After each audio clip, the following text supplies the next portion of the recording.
Call the meeting to order. We'll begin with the Pledge of Allegiance. I invite you to join us. I pledge allegiance to the flag of the United States of America and to the republic for which it stands, one nation, under God, indivisible, with liberty and justice for all.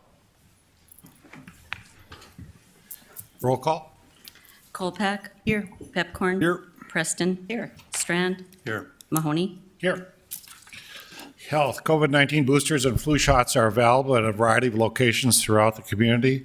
Both vaccines play an important role in promoting and protecting health in the community, and these vaccines have shown to help prevent serious health outcomes, hospitalization, and deaths from influenza and COVID-19. The library, the North Dakota Job Service staff will offer on-site walk-in services at the Carlson Library on November 1st from 2 to 4 p.m.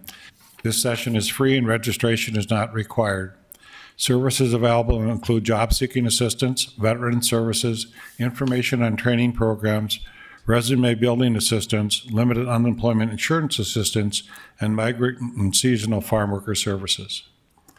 The final One Book, One Community event is the nature printing class taught by artist Anna Johnson.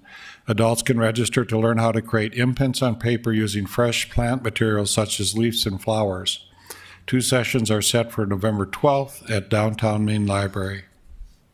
Exciting news, the new downtown substation opened today on the first floor of the Mercantile Building. The substation will increase the police department's presence in the downtown area and will serve as another base of operations for the officers. The substation is marked with a blue light and emergency phone in front of the entry of the building, available 24/7. That will also connect individuals immediately to the Red River Regional Dispatch Center. It also features vibrant and easily identifiable Fargo Police Department branding. And Becky Majerus, if she's here, great work, because I know a lot of supplies were not ready, and you got it done before November 1st, which was your challenge, and I appreciate that, getting it all done, as well as the communications team. The recipients of the 2022 Governor's Main Street Awards were announced at the 2022 Main Street and North Dakota Summit held last week in Bismarck. Is Frederick here? Do you see him? No? Frederick Edwards Jr. in the city of Fargo received the Urban Vibrant Community Award for the Juneteenth event, which gave participants an opportunity to engage in the education, and entertainment, and art. Mr. Edwards graduated from North Dakota State University with a master's degree in education and is a community engagement specialist, motivational speaker, a community educator, program coordinator, and a spoken word artist.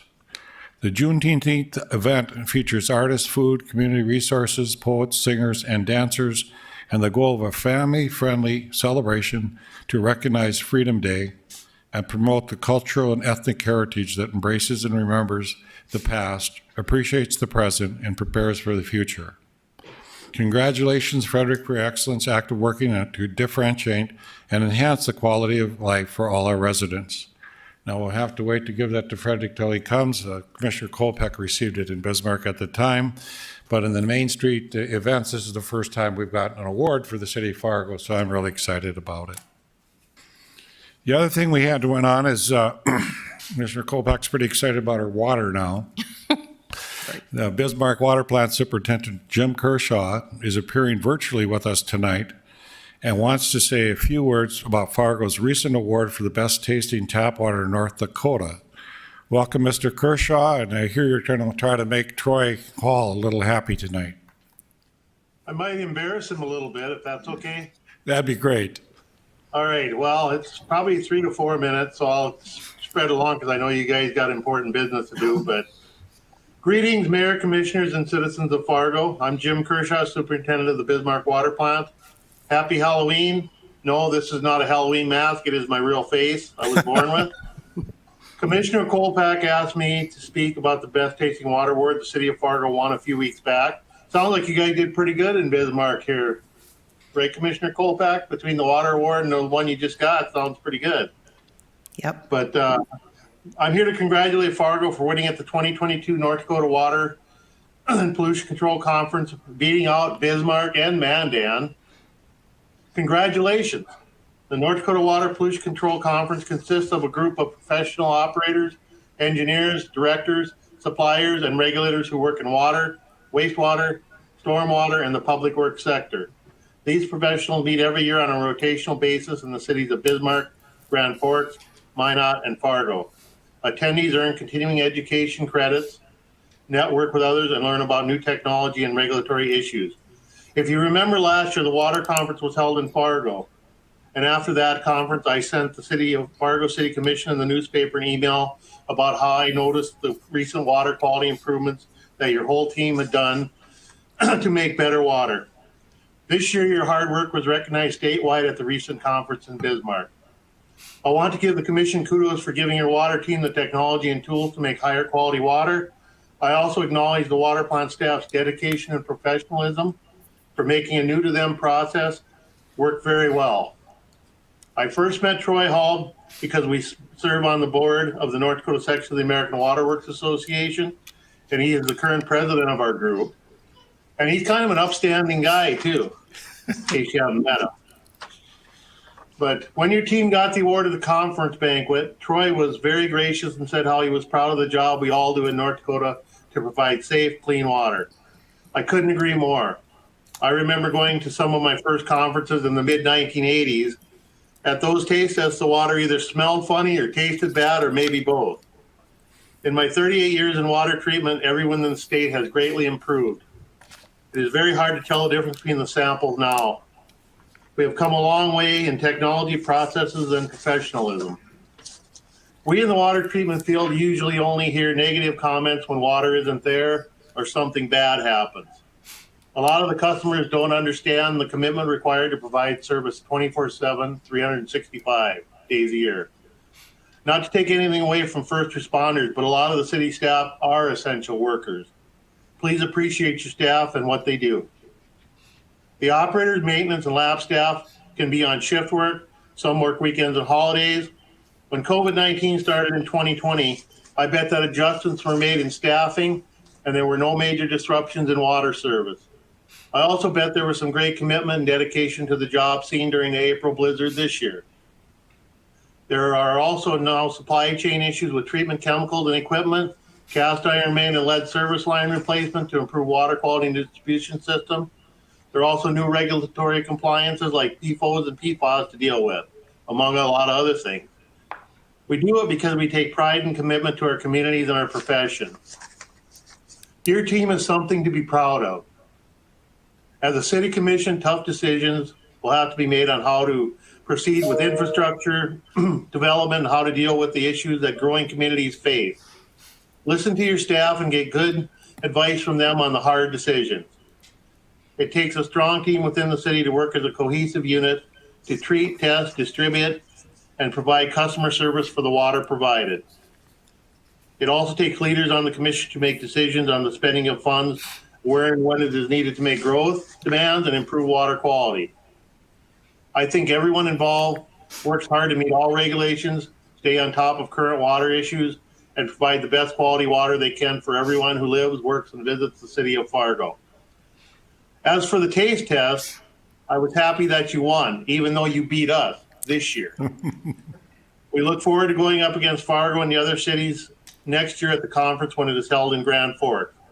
As Commissioner Preston said in an email to me, a good hard competition is never bad, and I think it makes us all better. Well, until then, keep up the good work, and I will toast you with the second best water in North Dakota. The first in 2018, and I guess thank you for inviting me to speak, and I would be happy to answer any questions you might have of me. Well, thank you very much, Jim. That's really great. Troy, you want to stand up just so the audience knows who you are in our department, and thank you for the best water in North Dakota. Don't let Troy take all the credit. He, as far as everybody knows, well, he probably knows this better than anybody. It's a heck of a good team and a lot in the process, and we can't do it alone without everybody in the city and also the commissioners and the mayor. So thank you again. Thank you for getting us all in there, Jim. Appreciate it. I see Frederick came into the meeting, and I'll have him join us at the podium over here. Commissioner Kolpack's going to give you an award. We talked about your work and the Juneteenth event and different things you're doing. I think the other thing you're working hard with is the youth of the community, and you are motivating a variety of different people to take leadership positions. So Denise, I'll have you give the award. All right.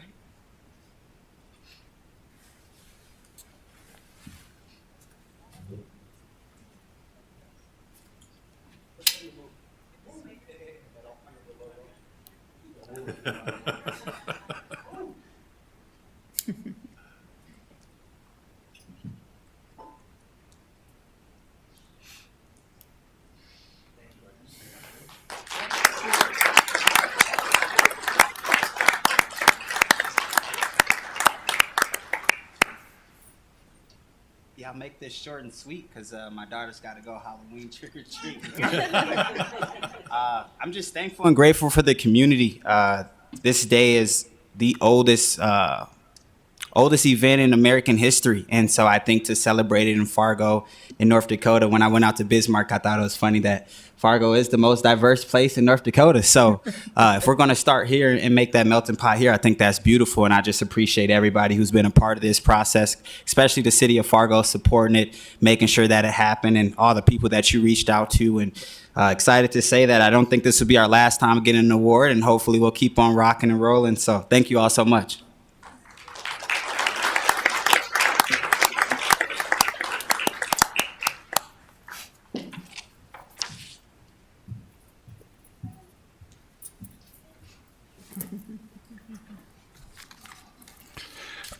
This week, the Class 5 of the Joint Fire Academy hosted by Fargo and West Fargo Fire Departments will wrap up its 11th and final week of fire training before beginning its 4-week EMT certification training course.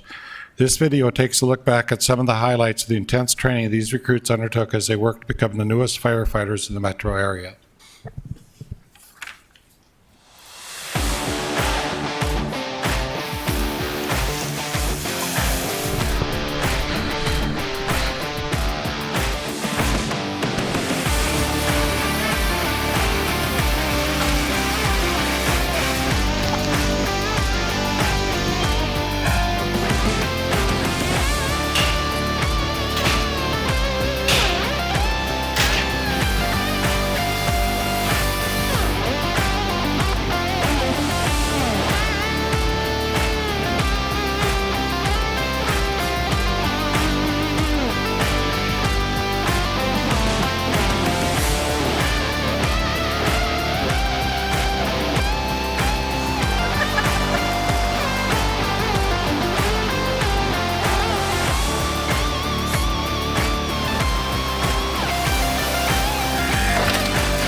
Chief, when are you going to have enough firefighters? We're currently full right now, but January we're going to need some more. Good. Is there a motion to approve the order of the agenda? So moved. Is there a second? Second. All those in favor say aye. Aye. Motion carried. Is there a motion to approve the minutes of the October 17, 2022 meeting? So moved. Is there a second? Moved and seconded. All those in favor say aye. Aye. Motion carried. Is there a motion to approve the consent agenda items 1 through 31? So moved. Preston, second. Second. Colbeck? Roll call, please. Preston, Aye. Colpeck, Aye. Pepcorn, Aye. Strand, Yes. Mahoney. Aye.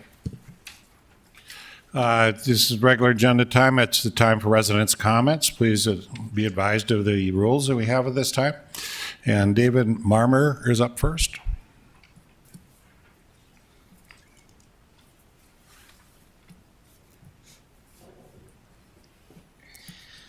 Hello, my name's David Marmer, and I am an artist, a multidisciplinary artist. I've lived here in Fargo for about a year and a half, and the reason why I'm here today is on behalf of advocacy for busking or street performance here in Fargo.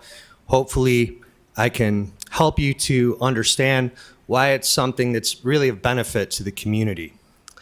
I can just briefly tell you that I've lived all over the country in my adult life of 54 years. I've lived in Los Angeles. I'm from Chicago, Seattle, and San Francisco. All these major cities have really vibrant street performance scenes. And it's for the artists, it's a great opportunity for them to express themselves, connect with community, but it goes beyond the artist's benefits, though. Each of those places, on San Francisco, it's the Wharf. In Los Angeles, it's Venice Beach or the Promenade. And the street performance scenes, which are supported, they're also curated and coordinated with the businesses. They generate lots of foot traffic. It makes businesses money for the people that come. And in the instance of like Venice Beach or the Wharf or Seattle's Pike Place Market, it doesn't just attract local people. It attracts people from around the world and around the country. It creates memories, and these people don't forget, and they tell their friends, and they come back. So I really just want to, I hope that at least this opens a door in your mind that through a vibrant and curated street performance scene, that Fargo can make themselves on a cultural map that today doesn't currently exist. But there's a lot of talent here. So I hope that opens your mind. Thank you. Thank you. Patrick Kelly.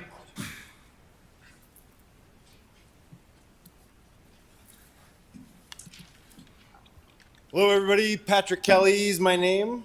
You guys have been referring to me as the guy with the guitar that stands by Dempsey's, number of other terms. So I guess what I want to talk to you guys about is your city code has a definition for person. I'm going to read it real quick here because people don't like me to read it, so I'm going to get a chance to read it. Person is a person, person's firm, associate, co-partnership, joint venture, corporation, or any public entity or private in nature. So what we got going on is a two-tiered justice system. I'm a person, but also the bars, the food carts, the rickshaw, the audio, the car audio, motorcycles, people with Bluetooth speakers. An iPhone can reach 100 decibels.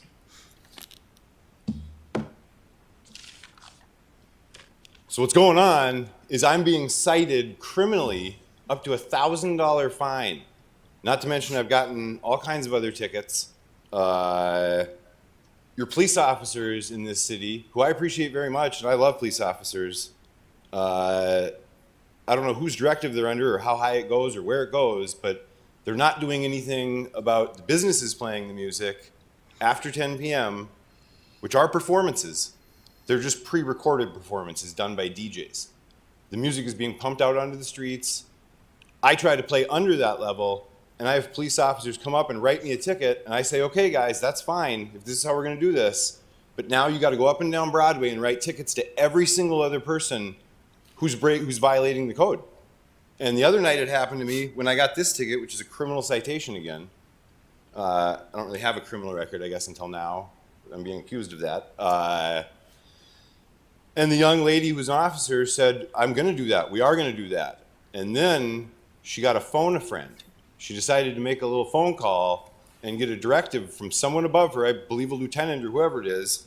And it's kind of the case of the disappearing authority figure, where now all of a sudden she's not going to go up and down Broadway and write all those tickets. Why not? Why am just I getting tickets? So I've got questions. I've got questions for the city attorney, Mrs. Morris. And I guess they're just not getting answered, and I'd appreciate it if they got answered. And you're breaking my civil liberties, and it's costing me a lot, and I look bad. So We don't do clapping in the chambers, please. Christopher Cohen.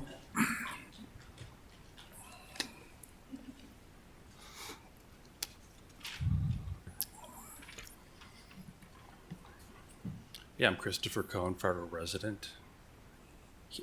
He, him, his. And I wanted to talk about the officer involved shooting of Shane Netterville on July 8th. And I attended the meeting of the Police Advisory and Oversight Board, which was last week. And this case was analyzed by the police at that meeting, and also analyzed in more depth at the September meeting. And I think everyone should watch those two meetings, particularly the September meeting. And there's a video analysis of what happened.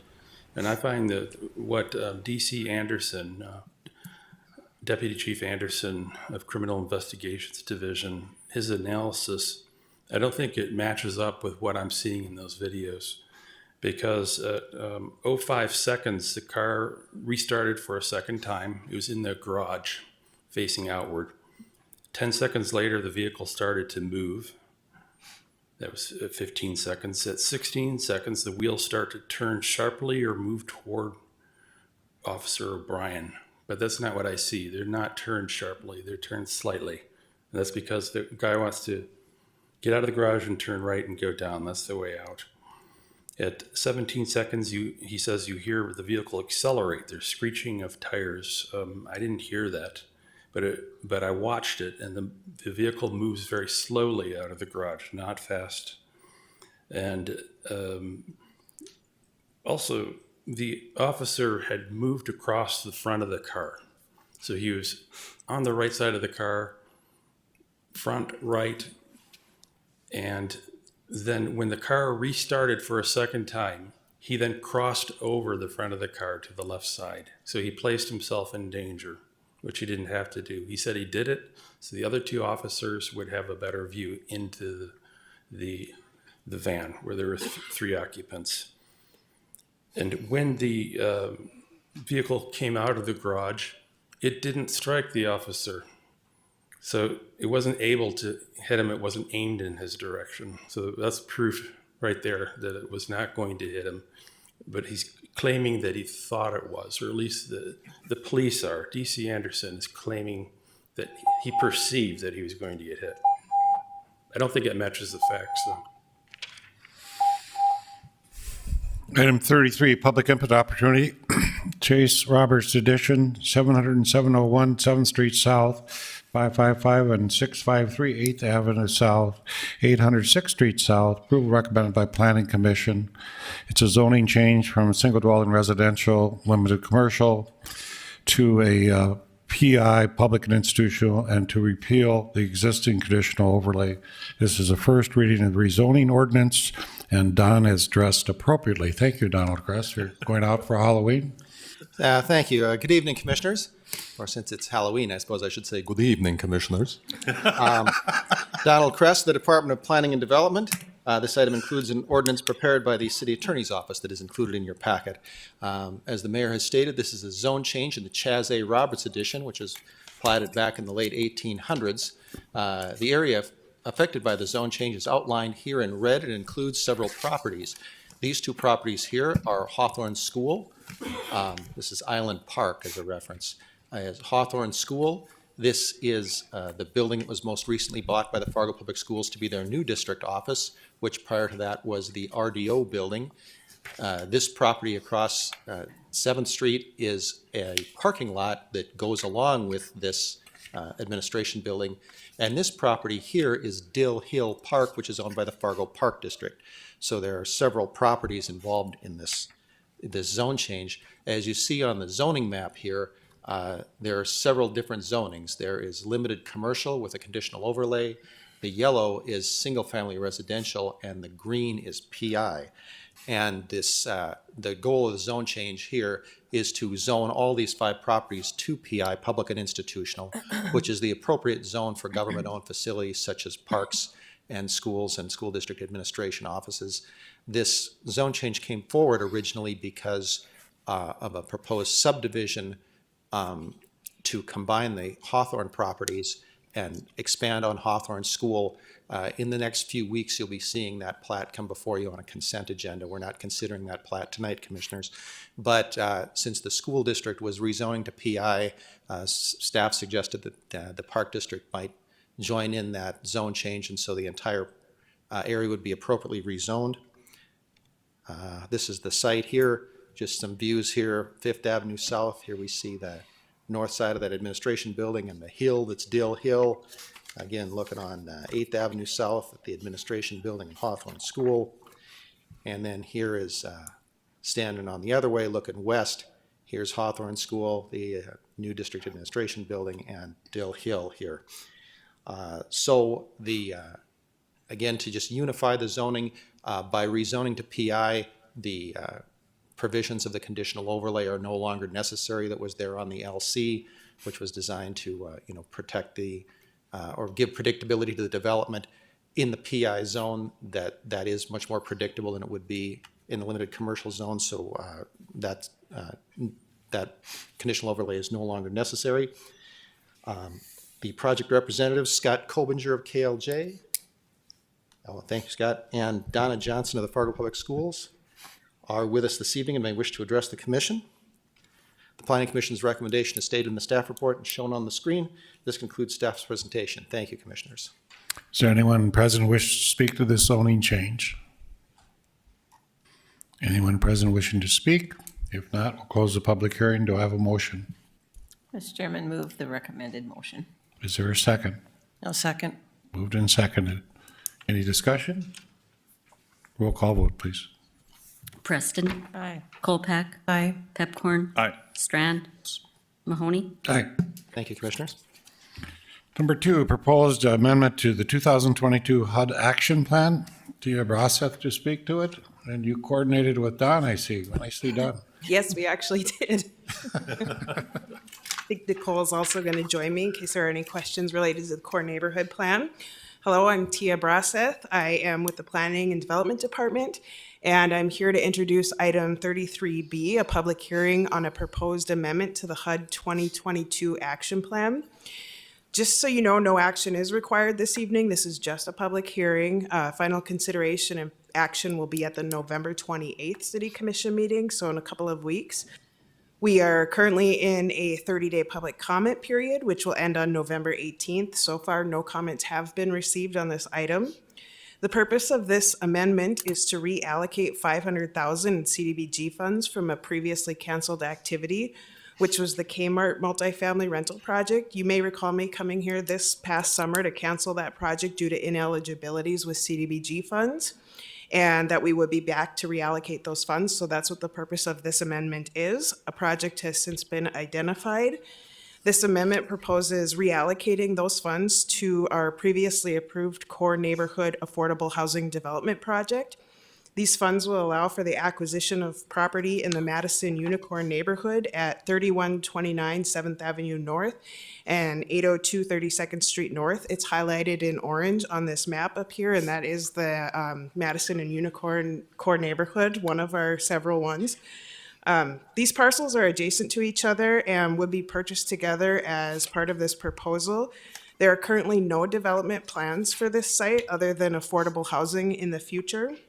The project will involve neighborhood input and a request for proposals or an RFP of its development.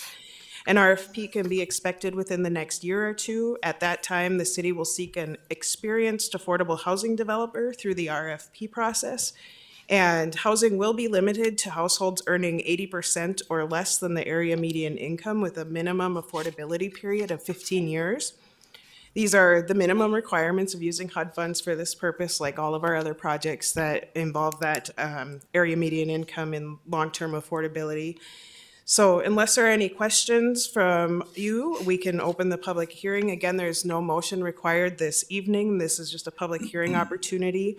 Contact to get in touch with us is in the packets this evening. It was also published in the October 19th City newspaper, Fargo Forum newspaper, and it's also on our website. Thank you. Is there anybody in the public who wishes to speak to this action plan?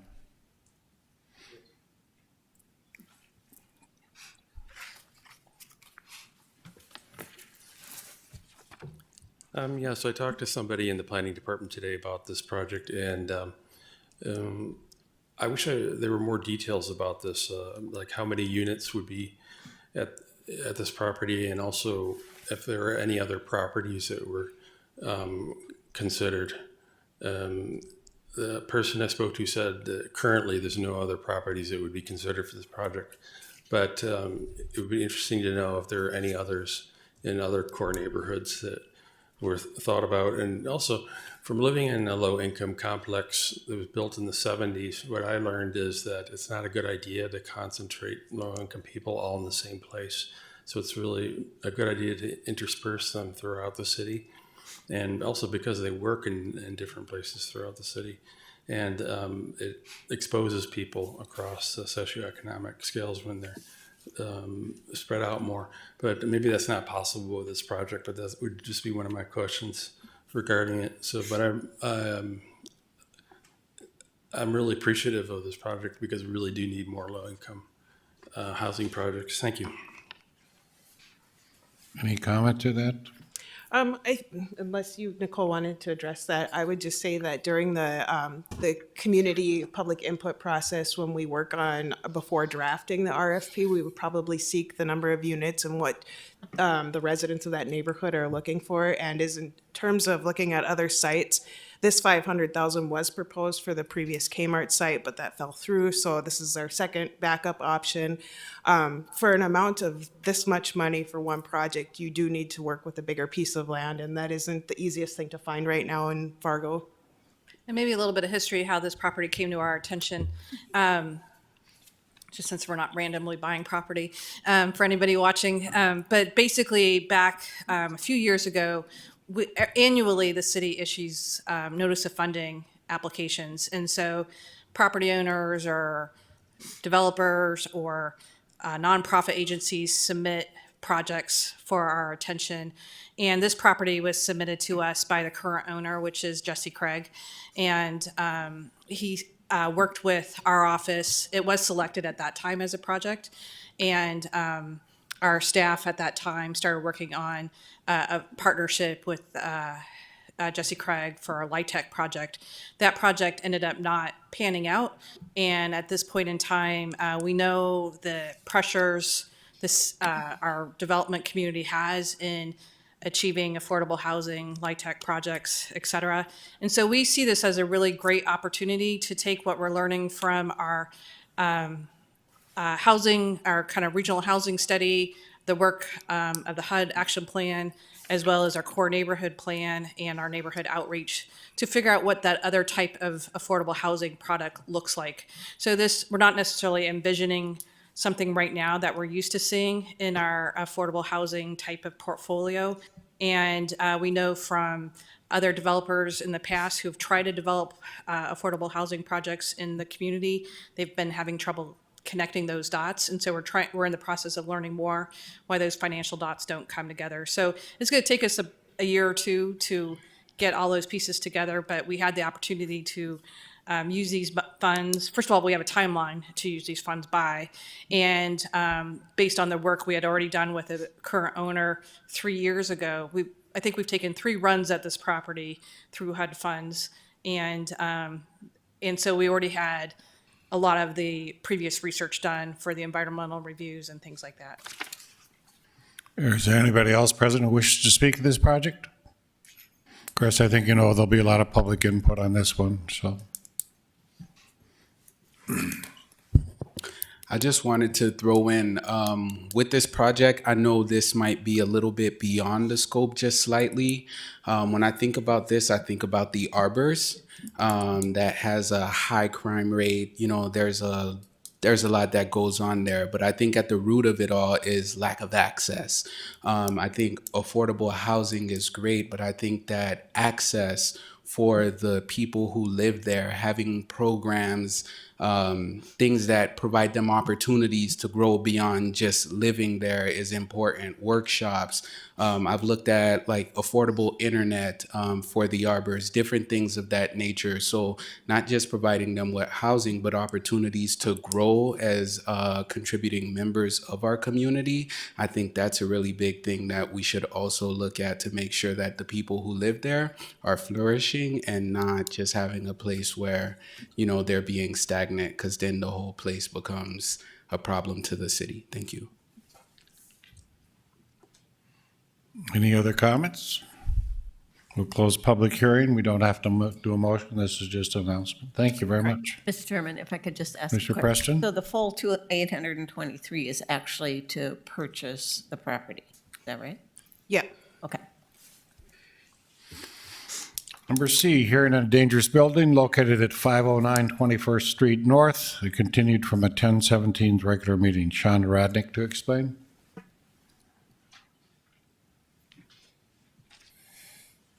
Good evening, Mayor and Commissioners. We're here to take a look at 509 21st Street North. Oops. You think we can read fast? I apologize. This is a 870 square foot single story wood frame structure with a 2-stall detached garage. It was built in 1940. The current owners are Carrington Mortgage Services, LLC, and Cass County lists the owner as Sylvia A. Borrowed. She has passed away, and that's why this is in its current state. Taxes are current and paid. The damage that we've seen on the property is plant overgrowth and unkept vegetation around the property, harborage of vermin, cracked and peeling paint, compromising the all-weather surfacing. The front steps and deck boards are loose or rotten to the point of shifting or lifting underfoot. There's been broken glass. It's been unsecured. There's missing garage door and window, broken overhead garage doors. There has not been water service since June 21st of 2022. There's a disassembled automobile located in the unsecured garage. Evidence of squatter activity and interior lights on in a vacant home while listed owner is deceased. And there was a call for suspicious activity to the police department on July 24th. The city assessor has determined the cost to cure does not exceed 50%, and the letter is contained in your packet. Water turned off from the structure and marked vacant on June 21st of 2022. And this property appears to meet 5 of the 10 criteria for a dangerous building. The timeline looks like this. On July 25th, alerted by PD of possible dangerous building. Also on July 25th, the inspection of the exterior and the property was posted as a dangerous building, and notice was sent to the owners. Building was cleared by PD on 8/1 and was secured by a contractor after an interior inspection. 9/14, the dangerous building appeal deadline was up. On 9/16, the house was resecured and locks put on by the owners. On 9/24, the dangerous building notice deadline occurred. On 10/3, dangerous building hearing set by commission for October 17th. And then on October 17th, it was continued to this meeting tonight. We mailed the notice of dangerous buildings and the hearing in order to show cause on the 17th. And on the 27th, the order to show cause was resent. And on 10/31, we're here at the dangerous building. This is how the structure currently stands. You can see that it's deteriorated on the outside fairly well. There's evidence that people have been trying to get in and out of the house and use the house for various things. This is the condition we found the house in when we were in there. There's obvious water damage and stuff to some of the areas, definitely cleanliness issues and things like that. This is just more interior pictures. There seems to be some water damage in the basement in in the ceiling. Under the stairs, looks like it's just harboring filth and possible vermin. The garage does have a broken window there. There's been birds and things in there. There's some electrical issues in there as well. And although this building doesn't look as bad as some of the other buildings we have presented, the fact that we have spoken with the mortgage holder and they are not going to put any money into this building at this point, and the current owner is deceased. We see this as a future problem, and that's why we wanted to attack it now and get it out of the way. So that's why we're asking for the dangerous building. Is there anyone present who wishes to speak to this dangerous building? Anybody wishing to speak? If not, I'll close the public hearing. Do I have a motion? I'll make the motion. Is there a second? Second. Any discussion? Commissioner Strand? Thank you, Mayor. I'm just curious on, we're seeing more and more of these homes get into scrutiny, and that's really good. You're catching up with several years' time. But it also seems like there's recurring occurrences of squatters and police calls, and not this building, but in general, we have homes that are being condemned and determined uninhabitable, and then the neighbors start telling us there's people coming and going, sometimes nonstop. How do we go to that next level to assure security of these vacant buildings so they aren't trespassed on and aren't creating other risks, and also are not disturbing the neighbors? Well, we secure them with contractors and stuff up to 6 feet high, and that does allow in some of these buildings people to bring a ladder or some other device to be able to get into second story windows and things. We can't ask a contractor to bring in a lift and incur all that expense just to secure those upper portions. Our inspectors do watch them. Most of the time, it's almost daily. They go by and make sure that it's secured. If it's not secured, they go back and resecure it. You know, they have a contractor come in and resecure it. So we're trying to watch them and try and keep people out as much as we can. Obviously, we can't watch them 24 hours a day, and on some of these buildings, we have people that just want to be in there, so they figure out a way in. When we do secure the buildings and stuff, we do ask the contractors to use, screws and things like that that are not common, so that somebody can't just take a Phillips head or a flathead screwdriver and come in there and try and take the stuff off. We try and use different bits and things like that so that they can't take that stuff off, but if somebody wants to get in, they can get in. And, we do our best to try and secure them, and that's why we try and bring them to the commission as fast as possible, so that if they're secured and we need to get rid of them, that's what we need to do, and that's our course forward. Bear with me. So if somebody is found in one of these homes, what are their consequences? Typically, I think it's a trespassing charge if they're found in there, and then we'd have PD remove them if needed.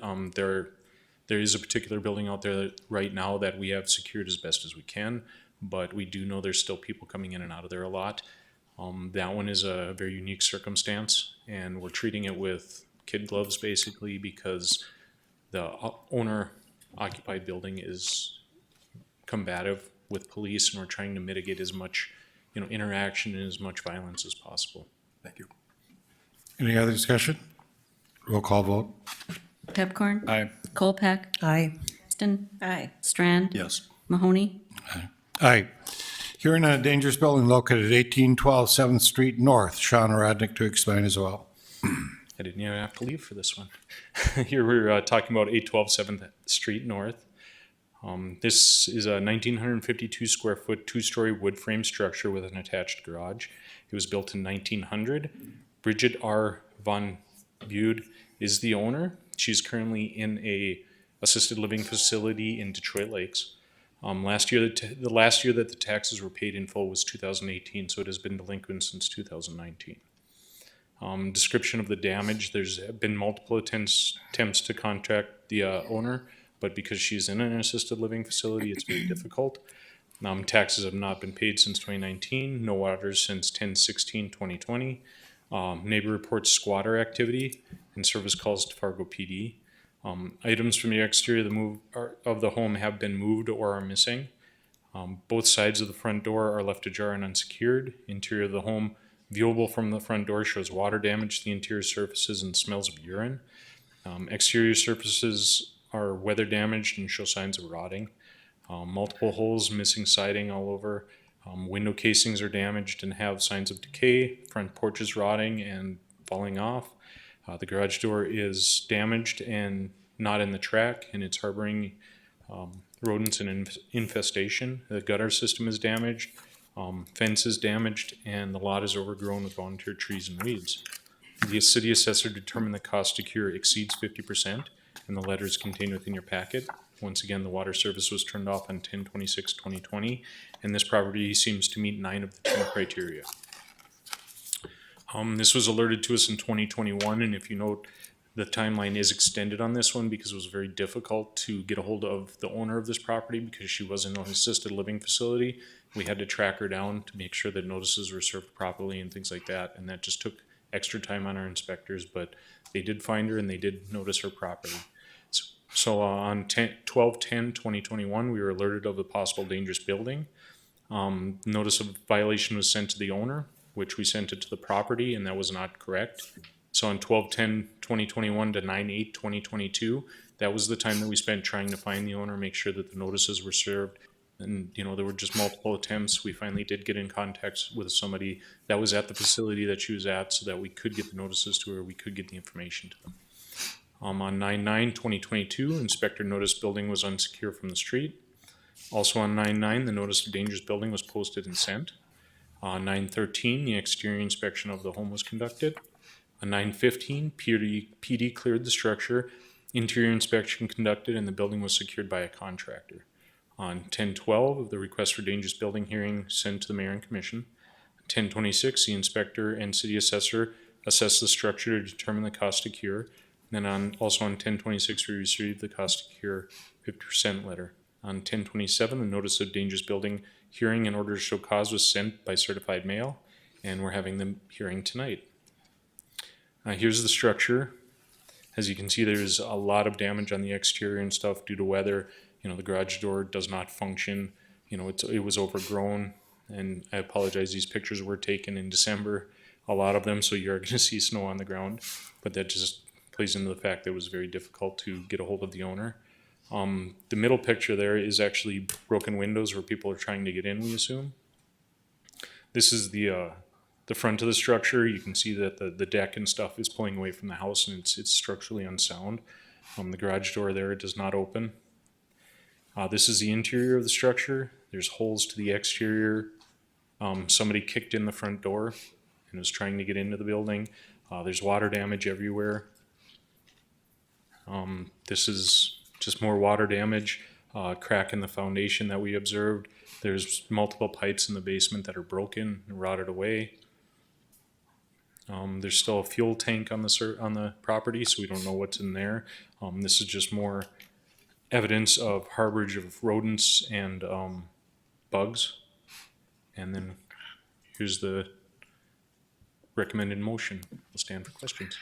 Is there anyone present wishing to speak to this dangerous building? Anyone present wishing to speak? If not, I close the public hearing. Do I have a motion? Make the motion. Is there a second? Second. Moved and seconded. Any discussion? Roll call vote, please. Pepcorn. Aye. Colpack. Aye. Preston. Aye. Strand. Yes. Mahoney. Aye. Thank you, Tom. Hearing to consider development agreement with Great Plains NP Holdings to build and operate a parking garage to be located at 636 Northern Pacific Avenue. Jim Gilmore to explain. Thank you, Commissioners. We'll go back just a little bit. We had a brown bag on this several weeks ago, and we kind of started off by talking about this parking study that we had done in 2014. Following this study, we had identified several locations where we could do a mixed-use parking ramps. The Roberts site on 2nd Avenue North was started construction in 2016, opened in 17. In 2019, we had moved up to the Mercantile site. Those were seen as kind of the number 1 and 2 sites. And that opened in late 2020. And what we're talking about tonight is this other site, probably one of the last sites left where we have a good opportunity to do a large mixed-use housing project. This map shows the ownership of the site. The city of Fargo owns these parcels on the left side. Global Development owns the parcels on the east side. Global Development also owns a parcel that's on, this appears to be an alley, but it's not really an alley, it's privately owned. And so that would become part of the project. There's property that actually is owned by the Burlington Northern Railroad that we both have kind of easements to use strictly for parking. We started this process last February when you authorized us to begin working on a plan. At that point, we were looking at probably 200 housing units, main floor commercial, and up to 600 parking spots. Because of the cost of that and the demand for parking, that really wasn't financially feasible. So we had Walker Consulting update our parking study, and they view the long-term need for this site at 480 spots, roughly. We've been researching tax increment financing potential since then. Been talking with Baker Tilly, our financial advisor, about interest rates and how we might be able to finance this. I think one of the exciting parts about this particular project is that the Fargo Moorhead Community Theater is added as a partner. They would include a 400-seat theater that they would own. Would be bring another theater to the downtown. And the apartment building that was originally looking at 7 floors has been kind of scaled back to 6 floors, again, trying to make it more feasible. An overview of the project ownership, as mentioned, would be the Fargo Theater would own their space and the theater in it. Global Development would own an adjacent building and have some parking rights in the parking garage. Kilbourne Group is looking at this point about 145 apartments in the city parking garage. We're trying to get into that 450 to 490 category. That's what's in the development agreement. This shows some project renderings. The blue part is the Fargo Theater, the Fargo Moorhead Community Theater. On the main floor, there'd be a residential lobby in this green area and a very small retail space. The parking garage would extend out to the street on the ground level, and there'd be sort of a retail patio here. Again, some cross access, we can do that when we have a condo and can do more mixed use. The upper floors would have apartments kind of wrapped around where the theater space is, as well as on the floors above the front of the parking garage. The gray area you can kind of see here where the parking garage would be, and sort of what's nice about the development is that parking garage is set back where you can't see it. It's very difficult architecturally to make a parking garage look like anything other than a parking ramp. And you can see these project renderings, kind of a three-dimensional view. Note that the Fargo Moorhead Community Theater, I guess I was surprised to learn this, that there were actually 17 theaters in the downtown Fargo at one point. We just have one now. And the Fargo Moorhead Community Theater engaged 40,000 people in the last year. There's also a lot of youth programs, and so this is something that would be much like the Fargo Theater, bringing a lot of people to the downtown. The Herbst building would be redeveloped. Global Development's looking at a couple different options. One would be sort of an activity center. The other might be a hotel. This site has been vacant for several years. It was a previous, long ago was a Herbst department store. Then since Global's had it, the CI Apparel, they made printed t-shirts in the building, more of an industrial use, and that's now moved out to probably a better location for that type of use. And they may look at some other uses also once the parking's set. Another just slide summarizing the project. You'd have a 6-story apartment building that Kilbourne would put up. They'd probably invest 35 to 40 million. There'd be studio, 1 and 2 bedroom options, a very small 2,200 square feet of retail on the NP side. It'd be market rate apartments running from about 1,000 up to the top corner units that are larger, rent for up to 2,600. I'll go over the terms of the agreement. These were in your packet, so I don't know if I'll touch on all of them, but one of the keys is that Fargo would provide up to $450,000 for the design and other soft costs to kind of get us to what would probably be the last step. Fargo would pay the cost of the parking garage. It would be the actual cost, not to exceed 20 million, so they would get bids but they would guarantee us that they could get it done for 20 million. If it was more than that, the city could opt out. The Fargo and the developer would combine the two sites in the alley. There wouldn't be a payment for either party for that. We'd just jointly own that parcel. The Fargo, we don't have really the final design for you to look at. We would bring that to you in April. So is it 426 spots and how's it going to look? We really don't have those answers until we go into this final design and spend the money on the engineering and the architecture to get it to what it's really going to look like. Fargo then, we'd be kind of locking ourselves in tonight. However, Fargo could opt out of the agreement if you were unhappy with the design, or if it was going to cost more than 20 million, or if our interest rate was above 7%. It's on engineering schedule to reconstruct NP and 8th Street prior to the end of 2025 when the entire facility would be open. The Fargo Moorhead Community Theater would purchase the space and develop the 25 to 30,000 square feet for a theater, classrooms, and office space. That's also a contingency for the city. If the theater didn't go forward, the city wouldn't necessarily have to go forward either. Global Development would have access to 50 parking spots at no cost, as well as the 15 spots along the surface. Global Development, though, would be limited to only a 5-year Renaissance zone. We would not provide any kind of pilot or any kind of other tax exemptions for them. The parking would be free and open to the public after 5 p.m. for weekdays and weekends.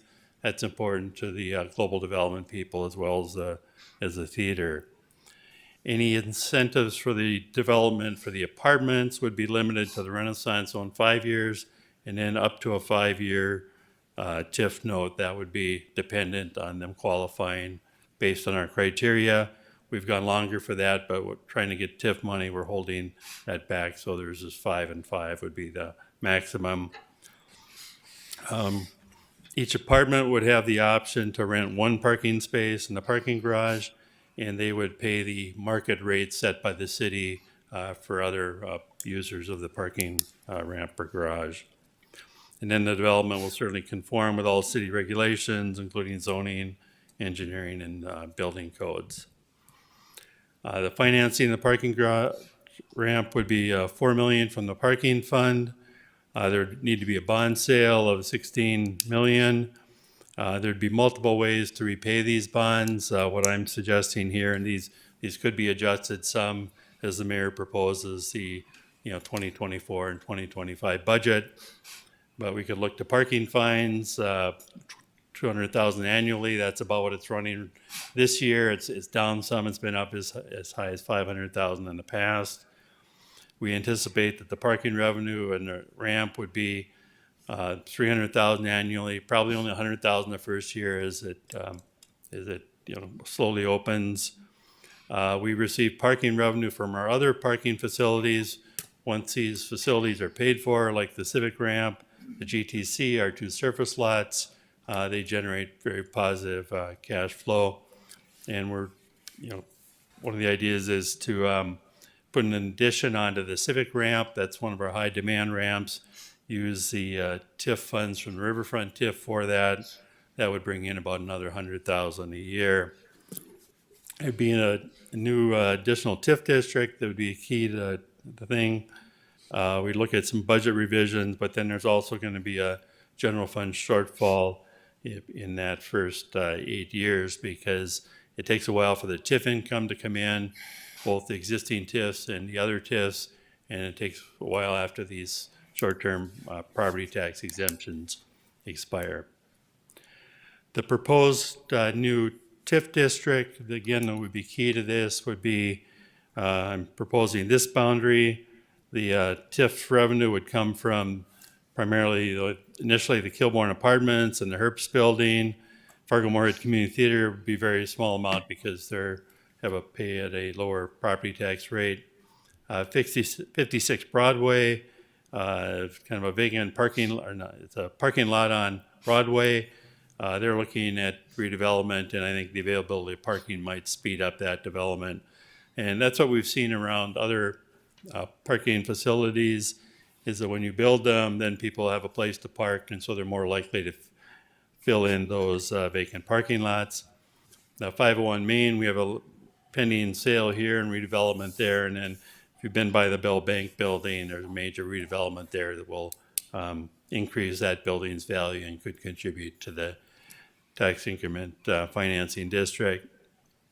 Long-term, these facilities, they're a little ways away, but they're 501 Main has a very short-term ability, 15-year term to use this area. They're also just, I think their parking demands will probably exceed what's available here, and we can pick up some additional. I think they'll benefit from more parking in the area. This was an estimate from Baker Tilly on what the general fund shortfall would be.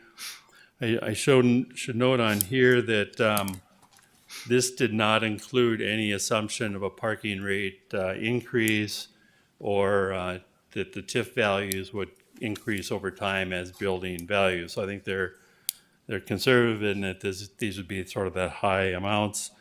The other way that you could kind of smooth out this general fund need is that the Fargo City owes, we have a loan on the Mercantile ramp for $2 million.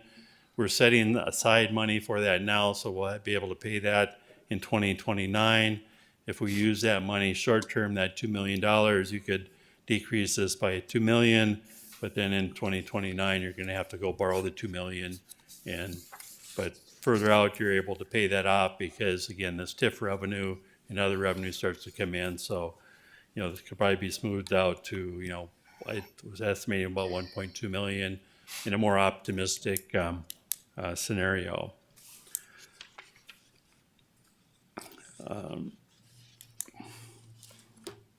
In the next steps, if you approve this agreement, the next steps, some of these quite essential.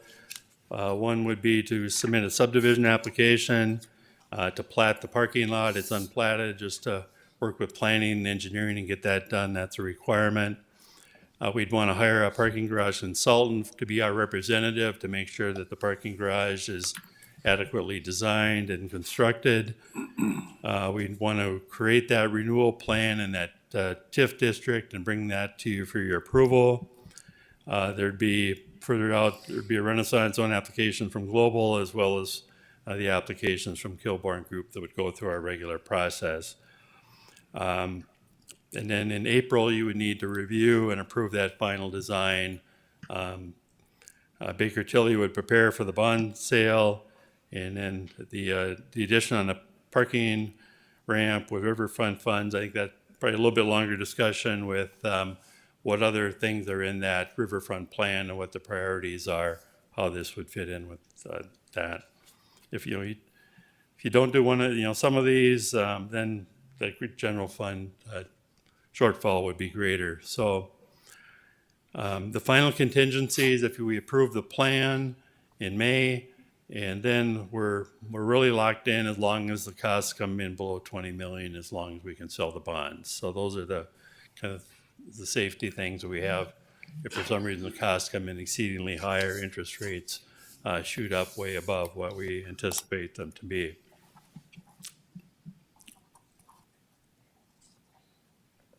Surely the benefits of downtown, I think, are obvious. Fargo Moorhead Community Theater would bring another kind of anchor, another magnet to the downtown to bring people down. We'd eliminate surface parking, part of our overall downtown plans. We would have more housing. Redevelopment of a 50,000 square foot Herbst building is now vacant. And I think that we'll see some spin-off development from that. Financially, certainly be building permit fees, probably in excess of 300,000. Sales tax revenue from people coming downtown. It's hard to estimate those. Construction jobs, we've estimated those with our Tischler Weiss model. I had those at the brown bag, and then as well as the overall property values that tend to go up.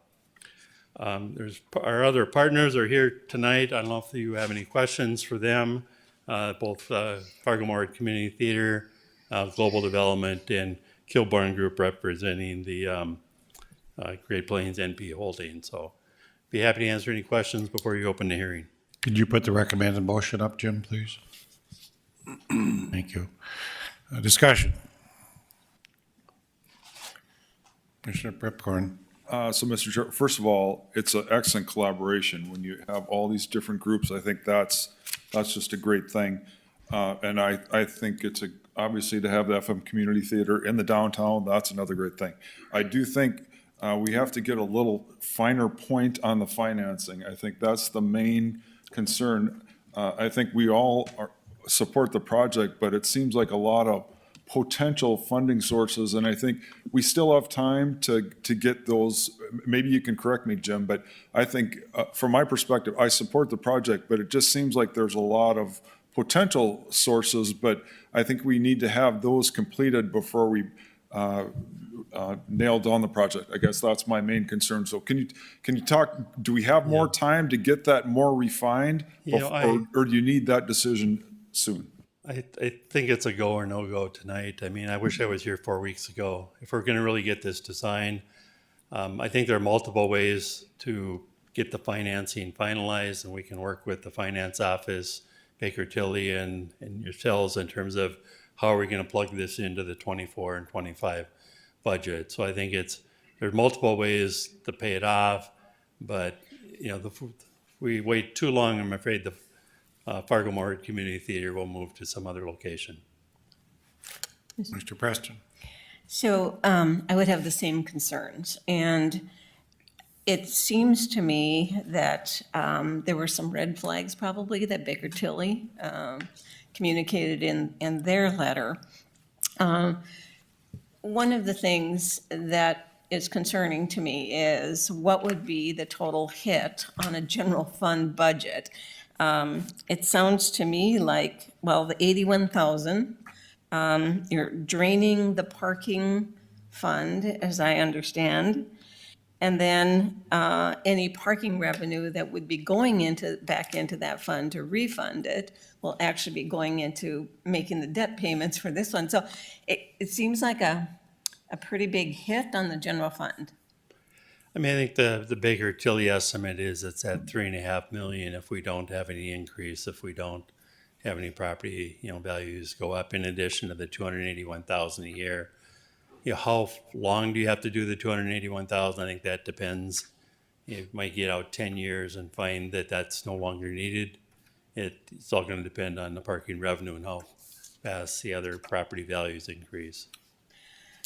I guess if I could just, I think the caution that is being communicated here tonight is well stated. And I would like to see a little more clarity. It's also, I think, the estimates are built on some projects that may or may not happen. 501 has certainly been slow in getting going. The other project that you indicated next to Knox, whatever that bar is there. Yeah, I haven't heard a thing about anything going in here except for the last 10 years. They've been talking about doing something and nothing's happened.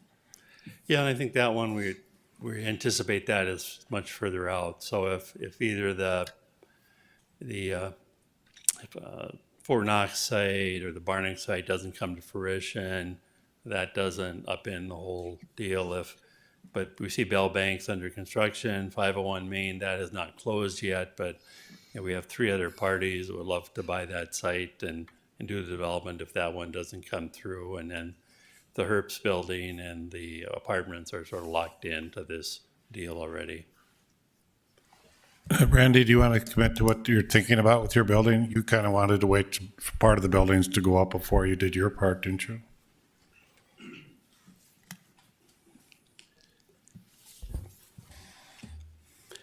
Good evening. Well, we've been working on that location for a long, long time. It's taken a long time just to move CI Apparel out of there and to find a facility. We've done that, and then we did that through the pandemic. So a lot of that has slowed us down. We've looked at a lot of different development ideas because it is 50,000 square feet. It is very large. The one we keep coming back to, though, is the hotel and a special events center on the main floor. we own the building next door as well. And we have some vacancy in there that could also be used for conference rooms. So that's our intent, but we also need the parking. That's what we've been waiting for. We do own quite a bit of land in there, along with the alley. We've been talking with Kilbourne Group on this project and or other projects for 4 years now. So we think this is the right project. And I think when FMCT came into it, it really helped us to move ahead with a boutique hotel. So a lot of those drawings are done. We have other ideas for it as well. But we're waiting to hear what the city will do with parking. We would intend to start, though, once the parking garage is finished with our development. Jim, perhaps what you could provide us going forward over the next couple of months is a couple options basically on the financing of the project. Because we've talked today as well as you charge $1 or $2 a night for parking overnight or $5 a night or whatever. I mean, we've always talked about free parking, but do we need to be free all the time if there's events or things happening? All of us going to the Fargo know it's $5, you got to park in the parking lot. But if we could just, as your options come, to give the commissioners some options on the financing of the project, I think that might give some comfort to people. I understand it. I just don't know how long Randy and the community theater will wait. Mr. Chairman. You have a question? So that would be fine. Coming forward, if we went forward with this motion tonight, then coming forward in the future with more refined financing. But if that does not happen, we're locked into this developer agreement here. So personally, I would like to see that up front.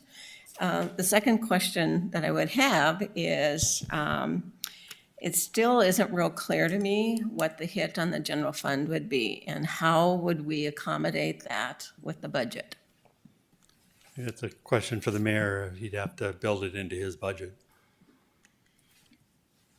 Commissioner Pepcorn. So, Mr. Chair, I guess that's my question. So if we went ahead with this recommended motion, does that put us on the hook? Because I think we all support the project, but we are not clear enough. There is not enough clarity with the financial obligation. And so that's my question. I'm in favor of going ahead with the project and actually putting some money into it. But as far as the long term, I don't think we're there yet. And so obviously you don't want to jeopardize the development, but could we proceed with this and then say, even at the next meeting, we want to have a more refined financial picture, even so in 2 weeks? I guess that's my if we could do that, because I just the feeling we know this is a great thing, but for us it's the financial obligation that the city is taking. So, all right, thank you, Mr. Chair. Can I take that as a motion? Well, I just want to make sure I'm making the right motion, because what concerns me is to make a motion that's up there, it says, then we're going ahead with the development agreement. Well, if that goes ahead, how much of a commitment are we making? I guess that's for Jim, because I can change the motion and say, until we get it refined in the next 2 weeks. I wouldn't mind doing that too. Go ahead, Jim. I mean, yeah, you're right. If you adopt this motion, you're locked in and saying if we can get this for 20 million at 7%, we're in for it, and we'll find a way to pay back the 16 million. I mean, I don't know that I'd have to talk to our partners. Can they wait 2 weeks? I don't know that we can certainly look at it for another 2 weeks, but I don't think it gets any easier if we wait 6 months. I think the project ends. Mr. Strand. Thank you, Mayor. I'm just curious, Jim, with the North Dakota's announcements of 2% bond availability for cities, would this ever potentially qualify for that? The mayor's already checked, and no, it didn't. Well, it doesn't qualify garages, John, but it's a question of could we use it for other infrastructure? We have to put NP Avenue in there too. So it's a question, could it qualify for NP Avenue? And then the savings we get out of this, we put into this project. Yeah. And if I might continue, you suggested that, I think I heard you say 2 reasons the city could back out of this agreement. One would be if the financing were not delivered as expected. The other one, you said if we don't like the design. Is that really the case? Yeah, I mean, the agreement says that they have to bring forward a design and we have to approve it by May 1. And so if we don't approve it, then at least maybe I should ask Eric if he concurs with that assumption that, if you say we don't like the design, just it hasn't come together, we're not going to, go ahead with this.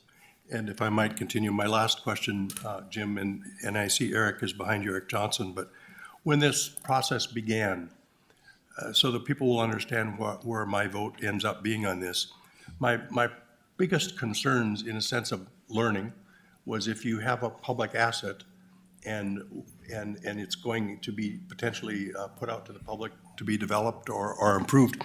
My question was, why don't we RFP it or advertise it for sale? And that's been answered, but I think the public deserves to hear this explanation as well, so they know the nuances behind that, please. Sure. Let me. So I get two questions. Let me take the first one first. In terms of the approval, yeah, the agreement does talk about the developer presenting their plans for development, and there's a window of opportunity for us to respond. I don't think it'd be appropriate to use that approval of the plans as an excuse to turn down the project for some other reason. If you're thinking about some other threshold that needs to be met financially or otherwise, I think it should be articulated clearly in the agreement. Otherwise, just it would be somewhat of a sham reason, right? But there is that approval of the process or approval of the project plans is in the agreement. I just think if you're thinking about financial reasons, let's put it in the agreement clearly that way. Relative to the question of public bidding and solicitation of proposals and so forth, yes, I mean, state, as I've said it in the brown bag as well, state law in North Dakota and probably every other state in the union has provisions where public bodies, public governing entities are soliciting contracts for construction of buildings like City Hall and things like that. There are public building requirements for bidding. But North Dakota has a public-private partnership statute, been on the books for about 30 years, and that allows a government entity like the City of Fargo to enter into negotiations and enter into a development agreement with a developer such as Great Plains Development, that is the entity where you'd be entering into the contract here. So there isn't a requirement as long as you meet the requirements of the public-private partnership. That type of arrangement is one where you're shifting risk to the developer. This agreement does contain those provisions and conforms to the statute. And Eric, wasn't there also a criteria about revenue-producing properties that you develop? Right, correct, yeah, fee-based facility. So this is be developing a garage that's fee-based, that's revenue sourced in the future. Right. Thank you. So, Commissioner Kolpak. thank you. So I'm also very supportive of this project, and I appreciated the communication up to this point, both meeting with developers one-on-one as well as with city and staff and the Community Fargo Theater, which would be a great asset to downtown, and they are coming to the table in a big way. But my question is, with the comments tonight, will it really be a deal breaker if we can't wait 2 weeks to come back with the additional information before we vote on this motion? Yeah, I don't think in 2 weeks, but Commissioner Pepcourt had mentioned months, and I've envisioned it going into 6 months. I didn't think the Global or the theater would wait that long. But Mr. Chair, I don't think it will take that, I don't think that's not gonna take that long. Right. So I guess to me, whatever the rest of the group wishes, but we can either continue it or we could make part of the motion, divide it in half, whatever you prefer. But to me, I think I'd rather wait 2 weeks and just do it correctly. And I do think it's $3 million, Mayor, and so there's lots of potential things. And so it's a big thing, and to clarify it, I think, and I know it's frustrating for developers and timelines, but 2 weeks for a lot of that, it's a lot of money for our responsibility. So that's So my. can I take it as a motion to table for 2 weeks? I'll move to continue for 2 weeks. I'll second. Any further discussion? Roll call vote, please. Pepcorn? Aye. Kolpak? Aye. Preston? Aye. Strand? Yes. Mahoney? Yes. Recommendation is sale of property, 234 Main Avenue. And this would give me great revenue. Oh, I'm sorry, Jeremy think- Gordon, you're up first. I'm sorry. I was just looking at the $1 million sign on the 23-4, but I realized that's not going to us. Recommendation, city priority project for Federal Highway Administration funds. Hi, good evening, Mayor and Commissioners. Thanks for having me up here. No, I'm not trying to sell anything except some project applications. So I'm here in front of you today. We do this annually. MetroCog used to be North Dakota DOT, but MetroCog is now soliciting Fargo, West Fargo for us for projects that we'd like to see using these dollars for Transportation Alternative Program funds. So they're basically non-road things. There's paths, the softer side of transportation. There's pedestrian bridges. There is safe routes to school eligibility for these projects as well. So I'll just get right into it. So we, like I said, we do this annually. And the two projects that we've been awarded funds is Bison Village and then along Hackberry Drive. So I'll show you these. So Bison Village behind the wastewater treatment plant. It's on the 10th Street alignment up north, North Fargo. 32nd Avenue North up to 37th. We hope to bid this next year and delay it. Well, we'll bid it in the fall and construct it in 2024 to make sure the wastewater treatment plant construction is completed. And the second project is the red one here. We've been eyeing this corridor for a while. It's along the Red River, basically Howard Drive down to 40th Avenue. So the red one is what we were awarded this spring. We're going to start design on that here shortly, bid it out in the spring, and maybe get this one completed next year. I'll get to the cyan colored line here in a minute. So the projects, we have 4 projects that we've identified. These really come from the pedestrian plan, Red River Greenway study. Quite a bit is included in the Go 2030. So staff, between staff, engineering, planning, Fargo Park District folks, and MetroCog, we've come up with these 4 projects. So, and they're all along water features, which is kind of cool. So the first priority is connecting the trails. So if you're familiar with this part of town, 25th Street, Rose Creek Golf Course, the red line and a box culvert would cross the drain there, drain 27, kind of where drain 27 and drain 53 meet. We put a box culvert in on a short 700-800 feet of path, and we connect the Milwaukee Trail all the way down along drain 53, which goes to the southern edge of the city.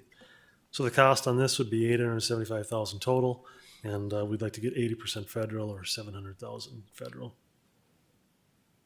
So the second priority is the cyan colored line along Red River, along River Drive. We'd finish going from Harwood down to 40th Avenue.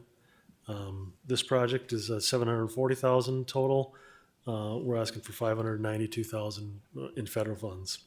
I should note we do have funds programmed in 2026 to actually cross the Red River with a pedestrian bridge here along 40th Avenue to Blue Stem there. So our priority 3, again along the Red River. This has been long sought after. This is behind the VA hospital. We want to extend the river trail from 15th Avenue North, get along the river, get all the way up to Park Lane North in the Woodcrest area. So the project that we've identified here is the one in red. It's quite a stretch, but believe it or not, it could happen. I was just out there last week. It's tight in some spots, but it can work. So the total on this is $840,000, and we're asking for $672,000 federal. The yellow portion would be a future project in future years. Is this asphalt or cement? It would be concrete, sir. Concrete? Okay. Cement goes into the mixture that makes concrete. Thank you. And the last one that we're asking, we're not going to get all these, but these are our priorities for us, the first 4. This is along Drain 27 in the southwest part of the city, and it would connect over the Deer Creek Elementary School. Pretty straightforward project here, but it's pretty long and it's pretty expensive. It's over $1 million. Looking for $818,000 in federal aid. And I will say, just on a side note, these projects have become incredibly expensive. They used to be easy to build, easy to fund, and they've just gone up, up, up in price. So the recommended motion is in front of you, and I can answer any questions you may have. Any questions of the commissioners? John, ask him if asphalt is cheaper, would you please? No. Any questions? Do you have a motion? So moved. Is there a second? Second. Moved and seconded. No other discussion? We make the town bikeable then. Is that what you do, Jeremy? Very That's good. right. Roll call vote. Kolpak. Aye. Preston. Aye. Pepcorn. Aye. Strand. Yes. Mahoney. Aye. Now, item 35, sale of property at 234 Main Avenue. Jim Gilmore to explain how there will be $1 million, but it'll go to the Diversion Authority. How about $3 million, then our problems would have been. Yeah, we kind of told the mayor we start off with the bad news is that the city doesn't get to keep the money that goes to the Diversion Authority. So this is a recommendation for the sale of 234 Main Avenue. It was in February that you had selected Epic as the developer of this project. Since then, the city went through its platting process and rezoning of the property and completed that, I think, sometime in August. So what would be a sale of this property for a new mixed-use development that would be consistent with the proposal that Epic had provided the city. The sale price is $1,188,000 transferred to the Diversion Authority, less city administrative costs or costs to plat the property, and Eric Johnson's time will get reimbursed for that. The project is to construct a 7-story building on the site. The first 3 levels would be parking and commercial space. Then there'd be residential and for sale condos on the upper floors. Floors 4 and 5 likely apartments, 6 and 7 likely condos. The developer would invest $25 million in the project, and there'd be an outdoor plaza accessible to the public. The project is consistent with the Renaissance Zone plan. That recommendation will be on your agenda next week, and so part of this agreement is still contingent on you approving that agreement at your next meeting. This block was identified for redevelopment for both mixed use and ground floor in the downtown plan. It's also consistent with the riverfront development plan, and the planning department feels it would be a positive for the downtown. You can see here where the public space would be.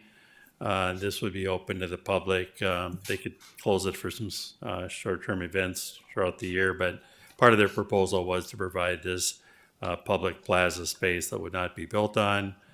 And kind of go back, this building here, you can see the Unite building footprint, this one in the upper right. That's the site we're talking about. The Gateway North building, where the frying pan now is up and going. This one's going up, and someday the high rise will come down. You can see these pictures. Again, the upper right-hand corner is where that building would be. Got some different architectural drawings of the property. Its recommended motion is to approve the sale of the property to Epic. They'd like to close by the end of November, and they're required to start construction next year. Is there a motion? I'll move. Is there a second? Second. Discussion. Roll call vote. Preston. Aye. Kolpak. Aye. Strand. Yes. Pepcorn. Aye. Mahoney. Aye. Item 36, applications for property tax exemption for improvements made to buildings. We have quite a few people in town doing that. Do I have a motion? I so move. Is there a second? Second. Any discussion? Roll call vote. Pepcorn. Aye. Preston. Aye. Strand. Aye. Sorry. Mahoney. Aye. My vote doesn't count now, Yeah, no, Shelley? it does. Come on now. Okay. Okay, liaison commissioner assignment updates. We'll start with Pipcorn. Move this direction. I don't have anything to update. Sorry, Mr. Chair. And I will defer till next month, or next meeting. My only exciting news I had is the downtown police station that's going to come into view. And the other thing we're looking at is blue phones to have throughout downtown a couple more blue phones to have in that area. The interesting thing is that it'll bring more of a police presence in the downtown area that people might note.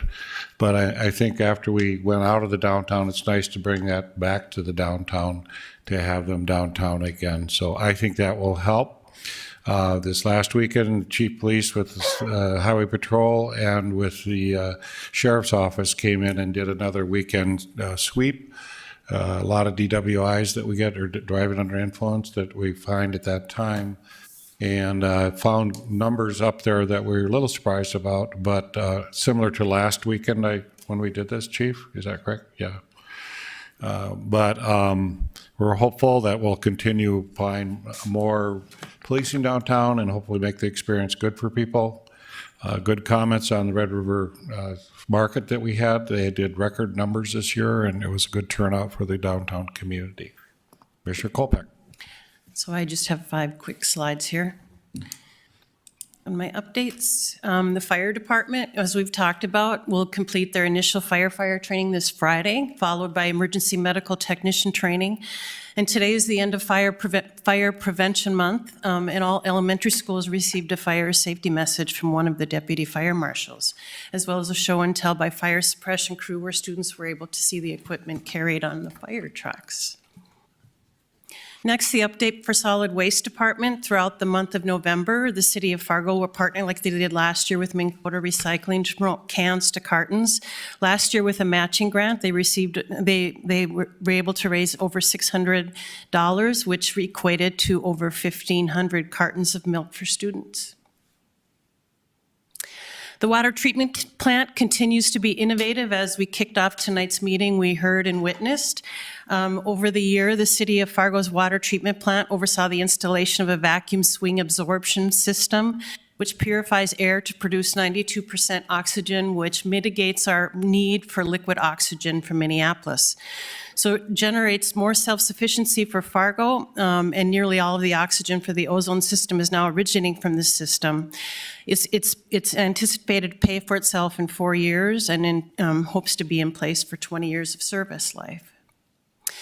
In communication and government affairs, the team designed, procured, and oversaw the installation of the imagery you saw today on the new downtown substation. The team's videographers and graphic designers worked with human resources to prepare the campaign for the employee benefit fair that starts this week. The comms team is collaborating with the Human Rights Film Festival on a 3-part series video to promote the event, and also with Reach Partners, who helps us write that grant for the Main Street Award we received, on a 3-part public art series to amplify the work of the Arts and Culture Commission. And lastly, has had its first meeting working with Human Resources to put together a strategy for Team Fargo recruitment in 2023. And last, the Fargo Youth Initiative kickoff event it will be Sunday, November 13th. And as we saw earlier, the initiative will also be meeting with Fred Edwards, who was here earlier tonight, who's organizing this year's MLK Junior Day event. So that's an exciting kickoff as well. And those are my updates. Mr. Strand. Thank you, Commissioner Kolpeck. You know, I really like your reports. I'm a visual-oriented guy, and auditory doesn't always do it. So thank you for putting the effort in and doing that on an ongoing basis. A couple quick updates. I haven't been around much for 2 weeks. I've been sitting at home testing myself for COVID for too many days, and finally I'm vertical. There's some amazing activity happening with the airport, and we have some tremendous expansions coming in the next while. The public is beginning to see the plans. Long story short, we're going to almost double the size of the airport. It'll be $115, $120, $130 million worth of proposals and projects going on out there. Fargo is going to become a really big city really quickly, and this will be one of those measures of it. And what a good team of people we have out there working on things. This is Native American Cultural Month, so just November, starting up tomorrow, is a month to celebrate our Native culture here in our region. An important thing to always remember that we're on Native land originally. You know, that's where we are, so it's a part of our fabric. But you'll see the flags out in the hallway. You know, a few years ago they moved them into the Bismarck legislature, and we've had them here for a while. So it's good to acknowledge the tribal presences and the people in the community there. Lastly, the Housing Authority has solicited, the Fargo Housing Authority put out a notice for applicants for their board. And this is a step we're adding more to our processes going forward. Just the public notice resulted in 7 applications. So this is good stuff when we have opportunities for the people to get involved. Some of you may know people who applied to be on the Fargo Housing Authority Board of Directors, but that's an important role, and it's good to have community engagement there. And the last thing I'll say is Brenda Derrick's birthday is coming up in a couple days. I don't see her here, but you can all send her a birthday wish when it rolls around on the 2nd. Tom, you can tell her that. Do we have a motion to adjourn? So moved. Is there a second? All in favor, say aye. Aye. Adjourn.